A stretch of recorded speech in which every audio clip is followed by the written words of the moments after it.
E-Live, comment je me nourris ? Une émission présentée par Alice Van Hoy, naturopathe et spécialiste alimentation vivante, végétale et gourmande.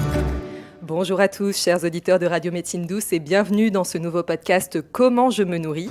Alors, on avait déjà fait un podcast sur les aliments polémiques là il y a un petit moment et puis on n'avait pas pu aborder la thématique du sucre parce que le temps nous était compté et donc on avait déjà fait un long podcast et on s'est dit avec mon amie Sabri qu'on allait dédier pleinement un podcast au sucre. Donc, c'est pour cela qu'on est là aujourd'hui tous les deux sur ce plateau. C'est pour parler du sucre, de cet aliment aussi qui est aussi un aliment source de polémique. C'est un aliment à débat. On se pose la question de pourquoi pas le consommer. Donc, bienvenue Sabri à nouveau sur ce plateau. Bonjour à tous, bienvenue Alice, également pour ce deuxième podcast. Merci beaucoup Sabri. Alors Sabri, pour te représenter, pour ceux qui ne te connaissent pas encore, tu es naturopathe diplômé du Sénato, tu es aussi professeur de yoga, tu as été formé en Inde. Exact. Et tu es aussi masseur bien-être, donc tu fais des massages bien intenses, tu es quelqu'un de très kinesthésique. Exact. Voilà, une petite présentation assez concise et puis on va tout de suite aborder notre thématique principale du jour qui est la thématique du sucre. Alors déjà, le sucre, Sabri, qu'est-ce que c'est ? Comment on peut définir le sucre ? Alors le sucre, ça fait partie notamment des aliments qui sont source d'énergie. D'accord ? Donc le corps a besoin généralement de 3 grandes familles, donc protéines, lipides, glucides. Et le sucre, en fait, c'est un terme qui va désigner en fait toutes les formes de sucre, donc les glucides, les hydrates de carbone en fait. Donc le sucre, c'est une des principales sources d'énergie pour notre corps. Donc c'est vraiment un aliment en fait qui est indispensable aujourd'hui. Et on va le retrouver dans pas mal de produits, alors sous forme plus ou moins visible ou cachée, donc ça peut être dans les produits laitiers, donc on en a parlé la dernière fois, mais effectivement donc c'est le fameux lactose, donc c'est un des sucres qu'on retrouve dans le lait. On va le retrouver dans les fruits, donc sous forme de glucose et de fructose. On va le retrouver dans le miel également, dans les céréales et les féculents, donc sous forme par exemple de cellulose, d'amidon et de fructose également. C'est bien que tu précises tout ça parce que généralement le sucre on l'associe surtout au sucre de betterave, au sucre brun et on a du mal à se dire qu'il pourrait y avoir du sucre finalement dans les produits laitiers ou dans les céréales et c'est là qu'intervient certainement cette notion aussi de sucre lent et de sucre rapide. Ça, tout le monde a déjà entendu parler de ça. C'est ça. Alors pendant longtemps on a classifié les sucres en 2 groupes, donc les sucres lents et les sucres rapides. Pourquoi ? Parce qu'on s'est rendu compte en fait qu'il y avait certains sucres qui étaient digérés lentement, donc on les a mis dans la case des sucres lents, et on les conseillait notamment pour les personnes qui faisaient des sports d'endurance pour avoir justement, théoriquement, des sucres sur le long terme, enfin sur le long cours. Et il y avait des sucres qu'on avait constaté qui se digéraient très rapidement, ce qu'on appelait les sucres rapides, et qu'on retrouvait par exemple dans le sucre de table, dans les fruits et dans les sucreries en général. Donc c'était la classification qu'on avait à l'époque et encore aujourd'hui en fait il y a des diététiciens par exemple qui vont conseiller des aliments en fonction de cette scission en fait, sucre lent, sucre rapide. Sauf que aujourd'hui on se rend compte que cette classification elle est obsolète. Pourquoi ? Parce qu'on se rend compte que des sucres dits lents qu'on va retrouver dans des céréales par exemple vont être digérés très rapidement. Et vont avoir un impact direct sur la glycémie, donc c'est-à-dire sur le taux de sucre dans le sang. Contrairement au même titre que des sucres dits rapides. Donc en fait, finalement, on se rend compte que c'est pas parce qu'on consomme un sucre qui met du temps à être digéré qui va finalement être absorbé lentement en fait. Ça va être vraiment très différent, c'est-à-dire que l'impact sur la glycémie va être aussi rapide qu'un sucre rapide. D'accord, mais dans les céréales, on a les céréales qui sont complètes et puis on a les céréales qui sont raffinées. Donc forcément, les céréales qui sont raffinées, elles vont avoir un impact différent sur l'organisme. Ça va être généralement un index glycémique, et on va venir à cette notion d'index glycémique par la suite qui est beaucoup plus élevé.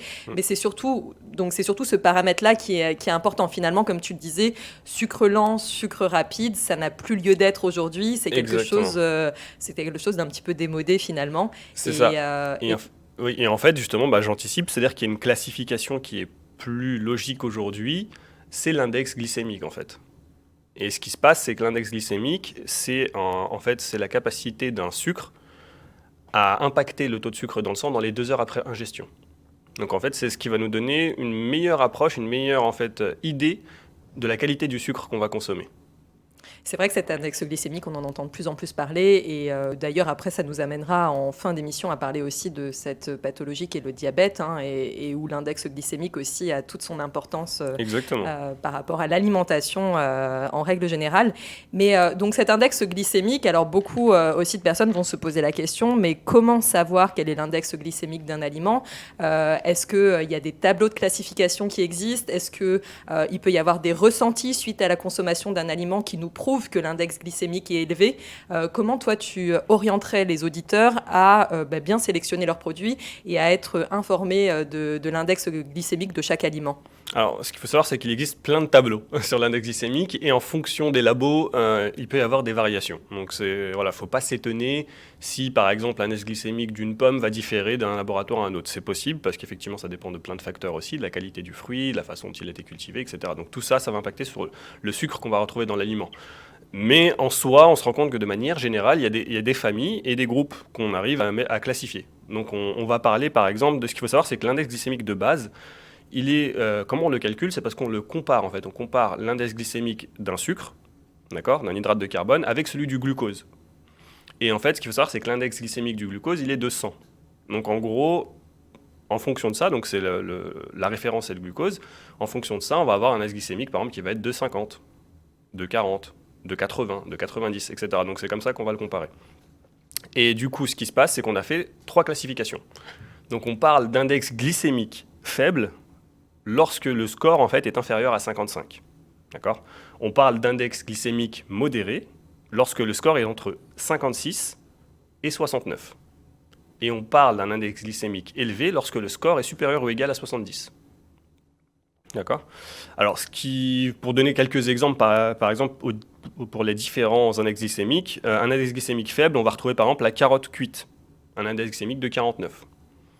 Brocoli cuit, un index glycémique de 15. Voilà, ça veut dire en gros, ça ne va pas vraiment alerter ou augmenter de manière drastique le taux de sucre dans le sang.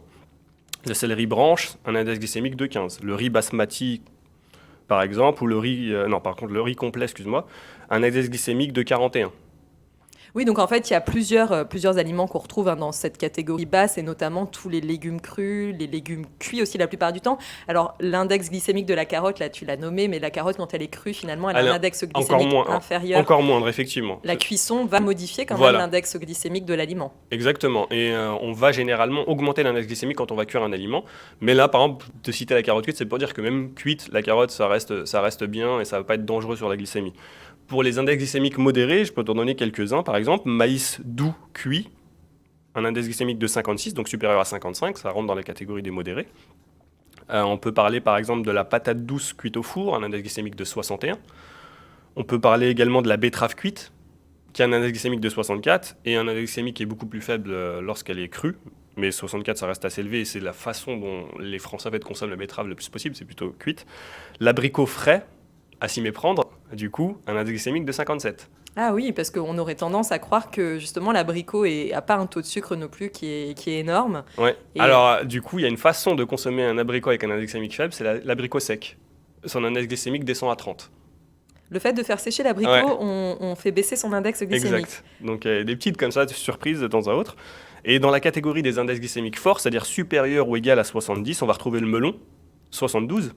La date, on expose des records, mais encore une fois, là, j'ai pas la variété de date spécifique. Donc, dans le tableau, c'est juste de la date, donc avec un index glycémique de 103. Et encore une fois, je pense qu'en fonction des variétés, ne serait-ce qu'au goût, on se rend compte que des medjool ou mazzalfati vont être beaucoup plus sucrés que des Glettennour, par exemple. Le pané. Alors là, ça m'a surpris, moi-même, je le savais pas, mais pané a un index glycémique de 85. C'est plutôt pas mal. Moi qui voulais manger une petite purée de pané ce soir. Exact. La pastèque, 72. On a le potiron. Alors c'est quand même la période, 75 d'index glycémique, c'est plutôt pas mal. Mais ça, encore une fois, c'est quand ils sont cuits, hein. Tous ces légumes-là, c'est vraiment... Oui, bien sûr, quand ils sont cuits. Rutabaga, 72, plutôt pas mal. Ensuite, le dernier, blé soufflé, donc on le consomme beaucoup au petit déjeuner, 74. Et puis on a alors la purée de pommes de terre industrielle. Là, on atteint des levels assez importants, 91. Mais alors justement, là, la pomme de terre, parce que tu nous as nommé la patate douce, qui a quand même un index qui est réputé pour avoir un index glycémique beaucoup moins élevé que la pomme de terre traditionnelle qu'on connaît tous, hein, Charlotte, Mona Lisa, etc. Ouais. Et donc j'imagine que la pomme de terre à chair blanche ou à chair jaune, qui n'est pas la patate douce, elle est aussi classée dans les forts index glycémiques. Oui, bon, déjà, juste la purée de pommes de terre industrielle, on est à 91. Et les pommes de terre au four Alice, on est à 95. 95. Ouais. Ah oui, mais pour tous les amateurs de frites et de pommes de terre, bon, soyez vigilants aussi. C'est important de savoir finalement tous ces index glycémiques. Après, il y a des petites astuces aussi que voilà, nous on connaît et c'est bien de connaître, c'est-à-dire qu'il existe des épices comme la cannelle qui finalement, ajoutées à certains plats ou sur certains aliments à haut index glycémique, finalement, vont voir leur taux glycémique baisser et ça va permettre une meilleure régulation du sucre dans l'organisme. Exactement. Donc, et c'est d'ailleurs traditionnellement utilisé dans certains plats. Donc il y a encore une certaine logique, comme on l'avait vu avec l'association céréales légumineuses pour les protéines. Bah là, effectivement, on se rend compte quand même pour le sucre, traditionnellement, on va beaucoup associer certains légumes, certains fruits avec certaines épices pour justement moduler l'impact sur la glycémie. Alors peut-être ce serait bien de redéfinir, parce que je vois qu'on s'est lancé dans cette thématique de l'index glycémique, mais finalement, qu'est-ce que ça provoque au sein de l'organisme, au niveau sanguin et autres? Qu'est-ce que ça va provoquer l'index glycémique? L'index glycémique, c'est l'impact d'un sucre, du coup, dans les 2 heures après ingestion, sur le taux de sucre dans le sang. Donc en gros, quand on va consommer un aliment avec un fort index glycémique, c'est que dans les 2 heures après ingestion, on va avoir le taux de sucre dans le sang qui va augmenter. Alors, c'est pas tout de parler d'index glycémique, parce qu'il y a aussi une autre notion qui est, à mon sens, tout aussi importante, voire même plus importante, pour prendre en considération la qualité nutritive par rapport à ces repas en matière de sucre. Et c'est la charge glycémique. En fait, la charge glycémique, c'est une notion qui est assez importante parce qu'elle prend en considération l'index glycémique, donc on a vu donc l'impact sur la glycémie, mais surtout la quantité de l'aliment. Et c'est ça aussi qui fait la différence, parce qu'on a beau consommer par exemple un aliment avec un index glycémique élevé, si on en consomme un tout petit peu, ça va pas être grave sur la glycémie. Par contre, si on prend un aliment modéré ou faible, mais qu'on consomme des énormes quantités, in fine, on peut se retrouver avec un déséquilibre au niveau de la glycémie plus important que d'avoir consommé une petite quantité d'un index glycémique haut. D'où l'intérêt, par exemple, d'avoir la charge glycémique. Et à ce moment-là, du coup, la charge glycémique, alors c'est une équation mathématique basique, hein, c'est extrêmement simple. On a classifié, encore une fois, comme pour l'index glycémique, donc la charge glycémique faible, la charge glycémique moyenne et la charge glycémique élevée. D'accord ? Et ce qui se passe, c'est que pour la charge glycémique faible, c'est un score inférieur à 10. La charge glycémique moyenne, c'est entre 11 et 19. Et la charge glycémique élevée, elle est inférieure supérieure ou égale à 20. Donc du coup, ce qui se passe, c'est qu'on fait une équation très simple, c'est qu'on prend l'index glycémique d'un aliment, qu'on va multiplier par la quantité de grammes en glucides de cet aliment. Donc je prends l'exemple du maïs soufflé. Donc 30 grammes de maïs soufflé, par exemple, je vais me faire un petit bol avec 30 grammes de maïs soufflé, d'accord ? Dans 30 grammes de maïs soufflé, on va retrouver 25 grammes de glucides. Donc ce que je fais, c'est que je prends l'index glycémique du maïs soufflé, qui est de 82, que je vais multiplier par le nombre de glucides que je vais avoir dans mon bol, donc 25 grammes. Donc je fais 25 fois 82, donc la quantité de glucides fois l'index glycémique, le tout divisé par 100, ça va me donner un nombre. Et à ce moment-là, pour 30 grammes de maïs soufflé, la charge glycémique, elle dépasse 20, donc elle est à 20,5, ce qui le met dans la catégorie des charges glycémiques élevées. Alors après, pour connaître sa charge glycémique totale dans la journée, c'est très simple, on va additionner. Donc là, il faut vraiment être très à cheval sur ce qu'on mange, hein. Mais ça peut être intéressant pour faire une étude de son alimentation, par exemple, sur une semaine. Et on va additionner donc la charge glycémique de toutes les portions qu'on a consommées dans la journée. Et on part du principe que la charge glycémique, elle est considérée comme faible si l'addition de toutes les charges glycémiques tout au long de la journée, elle est inférieure à 80, et que la charge glycémique journalière, elle est élevée si on dépasse 120. D'accord, mais c'est vrai que là, c'est se lancer dans des petits calculs et puis surtout être au courant de la teneur en glucose finalement. Mais en fait, il y a une information qu'on peut déduire très simple parce que mathématiquement, ça va influer. C'est tout simple. En fait, plus on favorise un aliment avec un index glycémique faible, et plus on aura une charge glycémique faible. Puisqu'effectivement, c'est généralement le chiffre qui va influer. Complètement. Et c'est vrai que tout à l'heure, je te posais la question par rapport à l'index glycémique, c'est que finalement, quand on consomme aussi régulièrement des aliments avec un un fort index glycémique, en fait, on a ces fameuses dents de scie sur l'énergie, c'est-à-dire que vu que le taux de sucre dans le sang augmente de manière assez drastique lorsqu'on va consommer, par exemple, du riz soufflé ou autre, aliment avec un fort index glycémique, en fait, ce qui se passe, c'est sur le coup, on va avoir un shot d'énergie parce qu'on a le taux de sucre dans le sang qui augmente de manière assez exponentielle. Mais le grand risque, c'est qu'après, ça rechute aussi à la même vitesse et donc on ait des gros coups de barre. Et il y a d'ailleurs certaines personnes qui peuvent observer au sein de leur journée des espèces de dents de scie en termes d'énergie, c'est-à-dire à un moment donné, il y a un gros pic d'énergie suite à la consommation d'un aliment ou d'un repas en particulier. Et ensuite, il y a un énorme coup de barre. Et il y en a pour qui c'est permanent, en fait. Il y a une espèce de dysglycémie permanente comme ça. Et donc, ça impacte aussi directement notre état, notre forme. On se rend compte que plus on va consommer des aliments avec un index glycémique élevé, plus on risque justement d'avoir ces dents de scie. Donc, le côté, puissance, vitalité et coup de barre qui vient juste après. Donc, l'intérêt, c'est vraiment de favoriser des index glycémiques modérés, voire faibles, pour ne pas avoir justement ce pic à chaque fois. Et c'est là où justement, nous on s'est intéressé justement à l'action, donc l'action c'est de donner du sucre au corps, mais il y a un index qui est intéressant, c'est pour la réaction du corps, et c'est ce qu'on appelle l'index insulinémique. Et là ça peut être intéressant aussi de comprendre en fait ce qui se passe dans le corps, et c'est justement ce qui nous permet de comprendre les fameuses dents de scie. En gros, ce qu'il faut savoir, c'est que l'insuline, c'est une hormone qui est sécrétée par notre pancréas. D'accord ? Il y a deux hormones que le corps sécrète, et que plus précisément donc c'est le pancréas, qui vont réguler le sucre. Donc on a l'insuline, qui va, elle, agir comme une clé pour justement laisser entrer le sucre dans la cellule, d'accord ? Donc qui va être une hormone hypoglycémiante, donc qui va réguler à la baisse le taux de sucre dans le sang. Et on a le glucagon.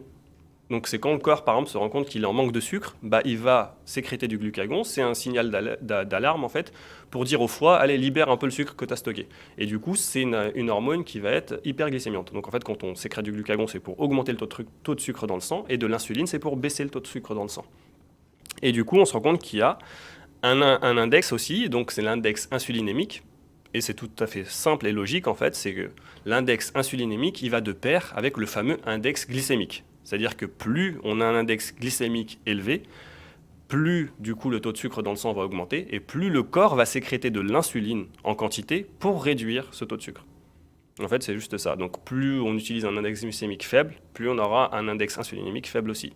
Donc voilà, l'intérêt c'est de se dire, faut vraiment comprendre ce que c'est qu'un index glycémique élevé, les conséquences aussi que ça a derrière.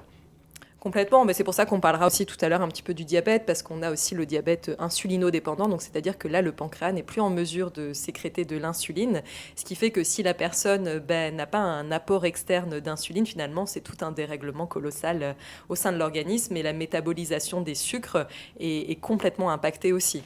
Oui. Donc ça, c'est aussi très important, en effet, de savoir tout ça. Après, moi, j'ai à cœur de revenir aussi sur le fait que c'est pas parce qu'on consomme des dattes de temps en temps, ou du miel, ou des aliments qui ont un index glycémique élevé que c'est mauvais. Encore une fois, comme on l'a dit dans le dernier podcast, c'est tout est poison, rien n'est poison, seule la dose compte.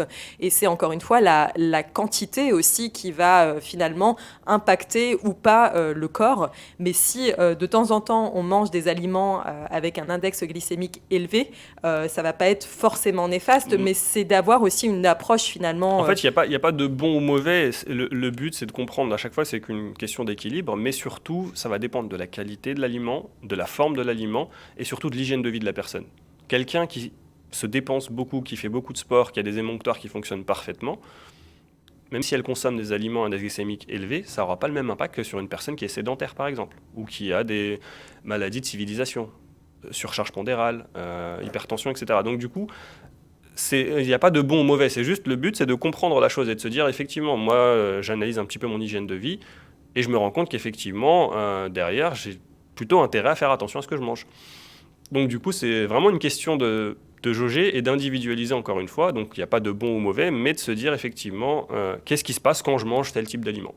Complètement. Et puis, quand même mettre l'accent sur les aliments qui ont un faible index glycémique, histoire aussi de se sentir au mieux dans son corps et puis de ne pas solliciter à l'excès son pancréas. Voilà, comprendre qu'effectivement, la quantité, on va pas faire en sorte de consommer le maximum d'aliments avec un index glycémique élevé si on veut être en bonne santé. L'intérêt, c'est de se dire, j'en consomme de temps à autre, mais je vais mettre l'accent, comme tu disais, ou favoriser les index glycémiques modérés ou faibles. Et encore une fois, on s'est rendu compte aussi que l'index glycémique, c'est pas tout, mais que c'est la quantité aussi qui va compter. Complètement. Et est-ce que toi, Sabri, tu as éventuellement un lien ou un petit tableau que les auditeurs peuvent retrouver s'ils veulent avoir plus d'informations sur la teneur en sucre, en glucose en tout cas, de certains aliments, donc un tableau d'index glycémique. Est-ce que éventuellement on pourra donner un lien qui sera dans la barre d'infos pour que... On peut effectivement en mettre un sans problème pour avoir une idée justement d'index glycémique des différents aliments sans problème. Ça, super. C'est pas ce qui manque. Et j'aimerais juste avant d'enchaîner, faire comprendre en fait aux gens que l'insuline, donc effectivement c'est une hormone qui va être chargée de réduire le taux de sucre dans le sang, mais elle a d'autres rôles. Et c'est intéressant de comprendre parce que si on a tendance à solliciter un peu trop les sécrétions d'insuline, ça va avoir un impact sur notre santé. Et même si l'insuline, c'est une hormone hypoglycémiante, elle va avoir un impact différent si elle est sécrétée en grosse quantité. Par exemple, donc on a l'effet régulateur de sucre, mais il y a aussi, ce qu'il faut savoir, c'est que l'insuline, elle favorise la transformation du sucre en graisse. Ça peut être intéressant aussi de comprendre derrière que quand on veut justement, par exemple, perdre du poids ou tout simplement retrouver son poids de forme, on a tout intérêt à faire attention aux index glycémiques élevés, parce que plus on sécrète d'insuline, plus on va produire de la graisse. Autre chose, c'est que l'insuline, elle est inhibitrice d'une enzyme qui va dégrader les triglycérides. Donc elle va bloquer une enzyme qui est chargée de dégrader les graisses dans le corps. Donc encore une fois, elle va bloquer le processus de perte de poids. Donc quelqu'un qui veut faire attention à sa ligne, pareil, elle a tout intérêt à éviter les pics d'insuline. Autre chose, c'est qu'elle stimule aussi la synthèse de sérotonine, qui a un impact sur l'humeur, sur la thermorégulation, sur la transmission nerveuse. Donc il y a pas mal de choses, et qui va notamment agir sur les comportements alimentaires. Donc on a tout intérêt aussi, si on ne veut pas tomber sur des comportements alimentaires compulsifs, on a tout intérêt à éviter aussi les pics d'insuline répétés. Mais c'est là où on voit, en fait, c'est en comprenant finalement toutes ces choses-là aussi qu'on peut comprendre à quel point le sucre est un aliment aussi polémique et source de déséquilibre aussi. C'est parce que c'est ces réactions créées au sein de l'organisme qui nous permettent aussi de voir que c'est pas forcément positif quand on en consomme trop et que ça peut grandement impacter la régulation de notre bon fonctionnement de finalement. Notre équilibre en général. Et il y a un impact qui est encore plus vicieux et délétère, c'est que quand le corps produit beaucoup d'insuline, on se rend compte que sur le long terme, en fait, ce qui se passe, c'est que ça produit une insulinorésistance. C'est-à-dire que le corps devient résistant à sa propre insuline, ce qui veut dire que, du coup, l'insuline ne peut plus jouer son rôle de hypoglycémie, en fait. Donc, elle ne peut plus baisser le taux de sucre dans le sang. Et là, ça devient grave parce que ça augmente les processus inflammatoires. Et sur le long terme, ça augmente les terrains acides et les terrains inflammatoires sur le long terme. Donc, tout ce qui va être pathologie inflammatoire sur le long terme. Complètement. Et là, avant de se retrouver aussi, Sabri, tu m'as parlé de cette fameuse thématique du fructose. Tu avais à cœur de parler de ça aujourd'hui dans ce podcast et de refaire finalement un point, un peu de clarté sur le fructose, qui est un sucre dont on entend beaucoup parler parce que la plupart des auditeurs et moi-même, quand j'entends fructose, je pense à fruits. Et finalement, tu as beaucoup de choses à nous dire sur ce fameux fructose. Qu'est-ce que c'est exactement? Où est-ce qu'on le retrouve? Et quels sont ses rôles finalement? Alors le fructose, effectivement, donc c'est un sucre, donc c'est un hydrate de carbone qu'on va retrouver notamment dans les fruits, donc en partie quasiment égale avec le glucose par contre. Et on va le retrouver par exemple dans les fruits secs, dans les fruits frais, dans les légumes, donc on le retrouve aussi dans les légumes qui auraient un goût sucré. On va le retrouver dans le vin, on va le retrouver dans le miel, on va le retrouver dans les sirops, notamment le sirop d'agave, le sirop d'érable aussi, et on va le retrouver dans certaines céréales comme le maïs. De manière générale, on se dit c'est un sucre naturel, c'est top. Et c'est aussi là-dessus que vont jouer pas mal de produits diététiques. C'est qu'ils vont se dire c'est enrichi en fructose, donc c'est super bon pour votre santé. Pourquoi? Parce que de manière générale, le fructose a un index glycémique qui est plus faible que le glucose. Donc c'est plutôt pas mal pour les personnes qui sont sur un terrain, par exemple, diabétique. Autre chose, c'est qu'il a un pouvoir sucrant 2 fois plus élevé que le glucide. Donc pour 2 fois moins de quantité, on va sucrer tout autant. Donc c'est intéressant aussi pour la charge glycémique. Le souci, c'est qu'on s'est rendu compte, avec des études récentes, que le fameux fructose qu'on nous vend à toutes les sauces, il a un impact délétère sur le corps. Donc il est effectivement intéressant sur le point de vue glycémique, mais par contre, on se rend compte que comme il est métabolisé différemment, donc on a parlé de l'insuline juste avant, son métabolisme ne passe quasiment pas par l'insuline. Donc en gros, il va être métabolisé dans le foie et directement stocké sous forme de graisse. Donc consommer en excès, en fait, le fructose, il va favoriser justement la prise de poids. Donc c'est bizarre parce qu'on est dans des aliments diététiques. Et en plus de ça, il va favoriser tout ce qui est pathologie derrière, donc comme hypertension artérielle, les maladies cardiovasculaires, etc. Donc en fait, si on le consomme en pensant que ça nous fait du bien, et que finalement on a tendance à avoir une seule source de sucre qui est le fructose, à ce moment-là, on risque d'avoir un impact délétère et néfaste sur la santé. Donc l'intérêt, c'est de se dire qu'il ne faut plus l'associer comme étant le sucre healthy par excellence. Donc voilà, c'est juste ça qui est important de remettre en considération. Par contre, ça ne veut pas dire qu'il faut, à ce moment-là, tirer un trait sur les fruits, parce qu'il y a du fructose dans les fruits. Non, rappelez-vous d'une chose, c'est que la façon dont on va consommer l'aliment va aussi impacter le taux de sucre dans le sang. Donc en gros, si on consomme un fruit entier qui contient de la fibre, ce qu'il faut savoir, c'est que la fibre de ce fruit va limiter l'absorption du sucre. Donc quand bien même il y a du fructose, c'est pas non plus le diable, mais par contre, il y a cet impact aussi. Alors ce qu'il faut savoir, c'est que fructose, c'est fructose. Hein. Le fructose de synthèse et le fructose dans les fruits, ça aura le même impact sur le corps. Ça, il faut le savoir. Par contre, comme on va consommer un fruit entier, on ne va pas absorber autant de fructose. Mais c'est vrai que là, c'est une espèce de grande désillusion, je pense, pour beaucoup, de se dire que waouh, le fructose finalement est pas si bon que ça, et qu'en effet, quand on est un grand amateur de fruits, finalement, on consomme quand même pas mal de fructose. Mais c'est là où finalement, c'est important de préciser qu'il vaut mieux consommer ces fruits à la croque entier et Exactement. non sous forme de jus. Voilà. Même si de temps en temps, si on met une pomme dans un jus ou autre, c'est pas du tout dramatique. Exactement. Mais c'est de comprendre que les fibres vont avoir un rôle régulateur de la glycémie qui est fondamental, et que il vaut mieux privilégier les fruits entiers à la croque que les jus de fruits, et notamment éviter grandement les jus de fruits qui sont pasteurisés, car en plus de plus avoir de fibres, ils ne contiennent plus du tout de vitamines et autres nutriments aussi essentiels. C'est ça. C'est pour ça qu'on conseille généralement, quand on veut faire des jus, de toujours favoriser une proportion de légumes supérieure aux fruits. Et c'est intéressant là de se dire que le fructose, c'est un sucre, mais c'est juste que quand on nous le vend comme étant un aliment bon pour la santé, il faut comprendre derrière qu'effectivement, c'est pas si vrai. Donc il faut juste se dire, je ne vais pas prendre un sirop de fructose ou un extrait de fructose même cristallisé. Maintenant, on vend même ça en sachet pour sucrer ces boissons. Ou je vais pas boire 1,5 litre de jus de pomme, par exemple, ou un soda, parce qu'effectivement, c'est enrichi en fructose. Et là, ça devient dangereux parce qu'il n'y a pas de fibres pour limiter l'absorption. Et tout ça va impacter directement le foie. Et ça, on engendre aussi le phénomène de foie gras, hein, avec de grosses doses de fructose. Donc l'intérêt, c'est juste de comprendre en fait, que ce sucre-là, il ne faut pas tomber dans le piège, en tout cas, du marketing. C'est le sucre des fruits, donc c'est bon pour la santé. C'est aussi un des moyens qu'on a utilisé, par exemple, pour frelater le miel, puisque c'est quasiment indétectable. Pourquoi ? Parce que dans le miel, on retrouve du fructose. Et du coup, comme le fructose du miel ou le fructose des céréales, etc., c'est exactement le même. Donc on a extrait du fructose de maïs qui coûte 3 fois rien, en plus avec du maïs OGM, qu'on injecte dans du miel, donc on mélange, et du coup ça passe inaperçu dans les tests.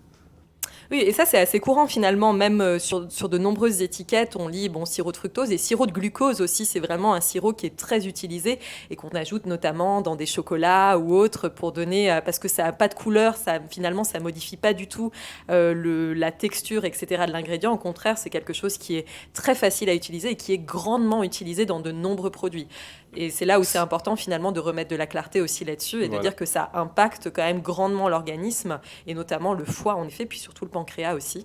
Exactement, et c'est là où ça devient dangereux là-dessus. Donc c'est vraiment, on va déséquilibrer son terrain juste avec ce type de sucre-là. J'aimerais faire une parenthèse juste sur le miel, puisqu'on en a parlé là. Il y a des gens qui sucrent avec le miel. Et du coup, d'ailleurs, j'en ai parlé avec un ami hier et je lui ai dit, tiens, je vais te faire une dédicace. Donc Warren Sechy, maître au barreau de Paris, je vais vous dire une chose. Donc le miel, le souci, c'est qu'il faut le respecter et c'est ce qu'on appelle un alicament. Donc il y a tellement de vertus thérapeutiques dans le miel de qualité que déjà, le sucrer avec, c'est quand même déjà un petit peu bizarre. C'est même limite ne pas le respecter à sa juste valeur. Et ce qu'il faut savoir, c'est quand on va en plus sucrer avec du miel dans des boissons chaudes, on va quasiment annuler la plupart des principes actifs du miel. Et surtout, le miel, c'est riche en fructose. D'où l'intérêt de se dire aussi, c'est que ce n'est pas forcément un sucre de très bonne qualité, parce que dans le miel, il n'y a pas de fibres. Le miel, c'est un sirop, entre guillemets, et d'en consommer de grosses quantités, ce n'est pas forcément bon pour la santé. C'est pour ça qu'il faut le garder comme un alicament, faire attention à la qualité de miel, parce qu'on expliquait aussi qu'il était frelaté et qu'on ajoutait encore plus de fructose, et de se dire, voilà, le miel, je l'utilise en parcimonie et surtout à froid. Complètement. Et ça, c'est hyper important, en effet, que tu le précises. Donc, le miel a un très fort index glycémique, très élevé. Et c'est surtout que si, alors on le voit en Ayurveda et dans d'autres médecines ancestrales, c'est que c'est un aliment qui a besoin aussi d'être consommé à part. Parce que mêlé à d'autres aliments, les fameuses tartines au miel, etc., en fait, ça rend ça très indigeste. C'est comme tu dis, un alicament qui se consomme avec modération. On ne va pas se manger des tonnes de miel dans la journée. Et c'est surtout que la digestibilité du miel et puis les qualités nutritionnelles du miel font que c'est vraiment un aliment qu'on consomme de manière isolée et non mêlé dans de l'eau chaude, comme tu l'as précisé, et pas mélangé à d'autres familles d'aliments, parce que ça rend vraiment le cocktail pas du tout digeste finalement, et pas du tout agréable à tolérer par la suite pour l'organisme. Et en plus, ça a un index glycémique élevé, donc il faut faire attention aussi à ça. Donc voilà, bon, on n'est pas en train de diaboliser le miel, parce que c'est vraiment, encore une fois, les miels qui sont produits de manière complètement artisanale, qui ne sont pas couplés avec du fructose ou autres adjuvants nocifs, c'est véritablement une merveille. Bien sûr. Mais encore une fois, c'est à consommer de manière bien précise, pas mêlée à d'autres choses, et puis aussi de manière modérée. Voilà, dans des proportions raisonnables, parce que c'est justement ce qu'on pointe du doigt, c'est le fait de se dire, moi j'arrête le sucre blanc, parce que c'est mauvais et c'est une bonne chose, mais de le remplacer par du miel, c'est pas forcément une bonne chose. Encore une fois, une question de modération et puis surtout de conscience aussi, et d'être bien vigilant à ce qu'on achète comme produit, de ne pas hésiter à regarder les étiquettes. On évite tous les miels qui sont en espèce de petits pchits en plastique. Là, je ne sais pas si tu vois de quoi je parle. Là, ça, je peux quasiment parier que c'est frelaté avec du fructose de céréales, par exemple le fructose de maïs. Ça, c'est certain. De toute façon, je pense qu'au fur et à mesure, on affûte son œil et on se rend compte quels sont vraiment les produits qui sont authentiques, qui n'ont pas été modifiés, frelatés. Et ce grand sujet-là nous amène quand même à parler de notre thème d'émission, c'est-à-dire pourquoi finalement le sucre est aussi polémique, pourquoi il est aussi addictif aussi, parce que c'est une véritable addiction, le sucre. Qu'est-ce qui fait qu'aujourd'hui, la plupart des gens, quand ils sont pas bien, quand ils sont contrariés, quand ils ont eu des soucis dans la journée, ils n'ont qu'une seule envie, c'est de se ruer soit sur un paquet de gâteaux, mais en tout cas, le sucre les appelle grandement. Qu'est-ce qui fait qu'on a tendance toujours à se ruer sur le sucre quand ça va pas, quand on a un coup dur, et que voilà, c'est l'aliment qui revient phare dans la tête des gens. Alors on a tous, je pense, la plupart des gens ont entendu parler de l'étude qui mettait en corrélation le sucre et la cocaïne, notamment sur l'impact addictif sur les souris en laboratoire. Et on s'est rendu compte en fait que les souris qui avaient été habituées au sucre et aussi à la cocaïne, en fait, étaient plus addictes au sucre qu'à la cocaïne. Donc si elles avaient le choix entre du sucre et de la cocaïne, elles allaient plutôt vers le sucre. Donc pour montrer vraiment l'impact addictif et l'impact du sucre sur le cerveau. Alors pourquoi justement on est attiré par le sucre ? Déjà, il faut savoir que c'est vital le sucre, d'accord ? C'est le meilleur carburant qu'on puisse avoir pour le corps.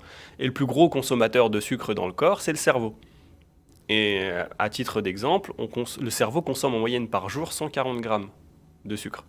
C'est énorme. C'est énorme, effectivement.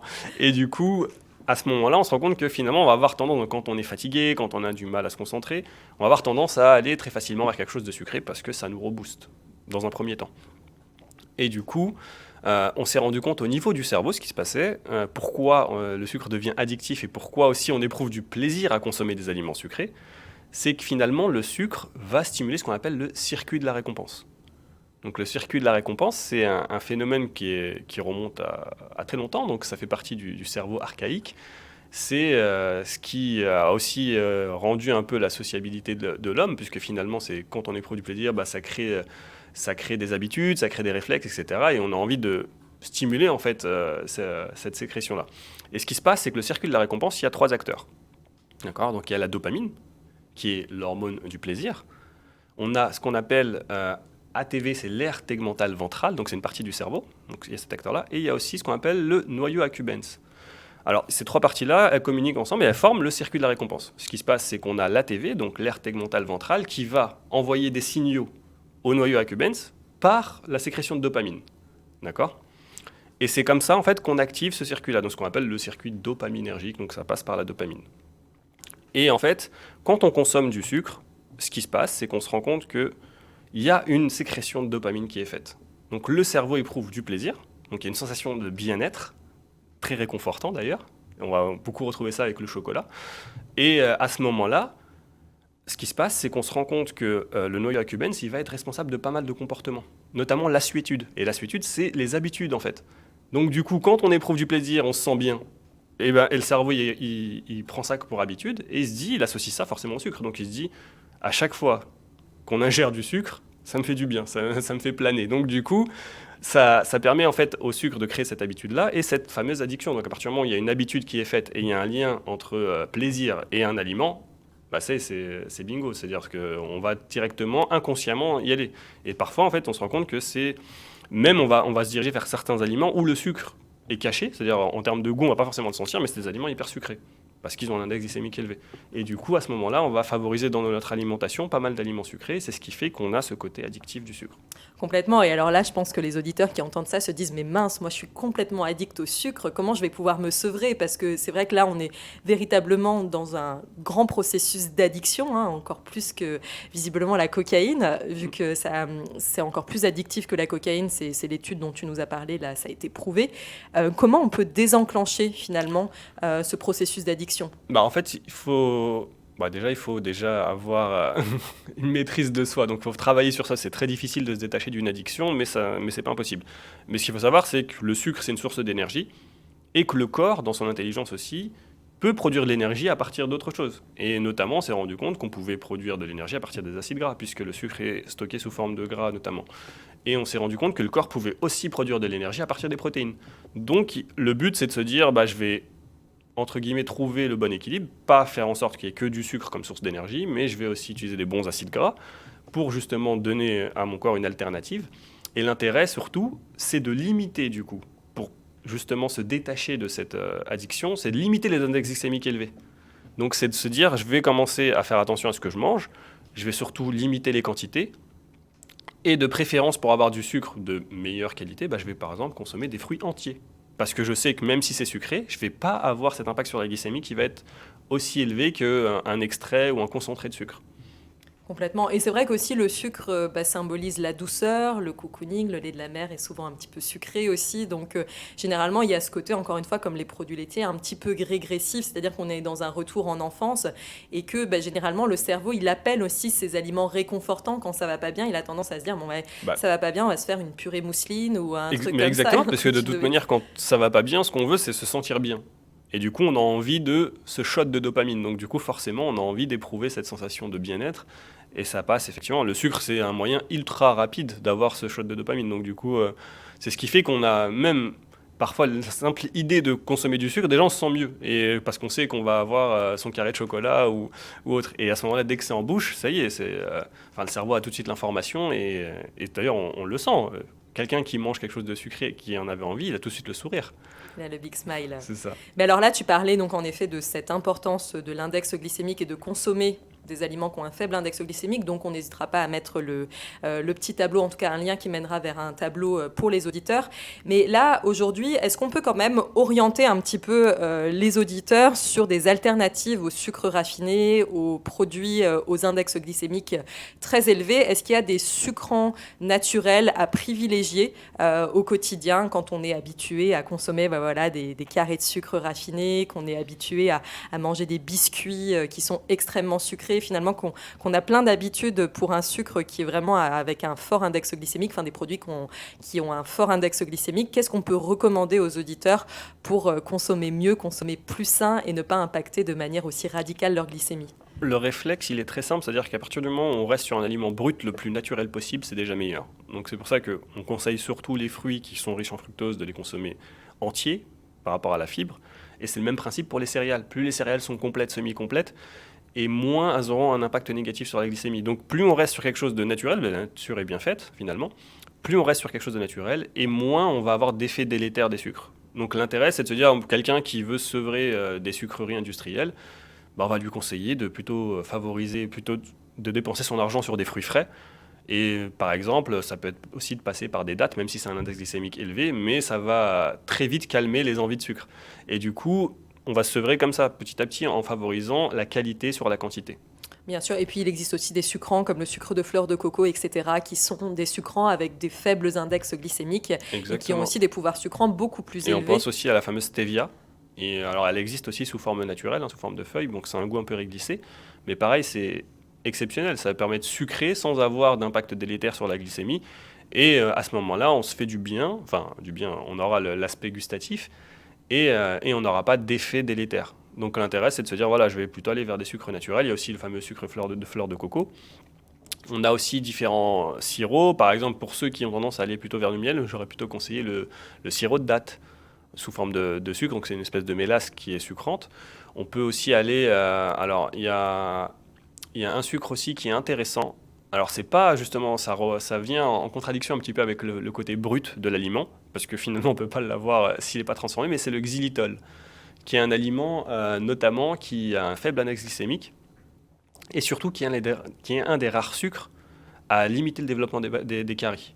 Donc on peut même se brosser les dents avec, pour justement jouer sur le pH de la bouche et limiter le développement de caries. Donc c'est assez intéressant. Et le xylitol, donc, c'est extrait de l'écorce de bouleau notamment, et du coup on en retrouve dans les magasins bio aujourd'hui sous forme de sachet. Ça peut être intéressant, donc à la fois pour les personnes diabétiques, et aussi de manière générale si on a besoin d'un sucrant qui n'est pas du tout néfaste.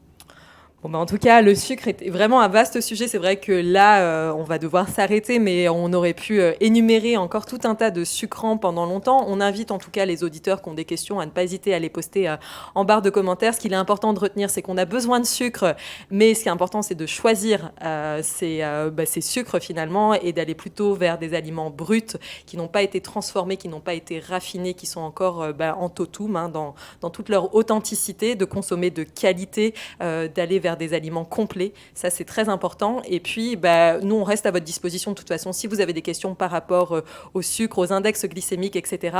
Et je te remercie grandement, Sabri, pour toutes ces belles explications, d'avoir pris le temps de nous expliquer un petit peu le sucre, qu'est-ce que c'est et finalement l'impact addictif aussi qu'il peut avoir sur notre corps. Merci beaucoup, Sabri. Merci. À très bientôt, chers auditeurs. Portez-vous bien. Et puis, on se retrouve très vite pour de nouveaux podcasts. Au revoir. Au revoir. E-Live, comment je me nourris ? Une émission présentée par Alice Van Hoy, naturopathe et spécialiste alimentation vivante, végétale et gourmande.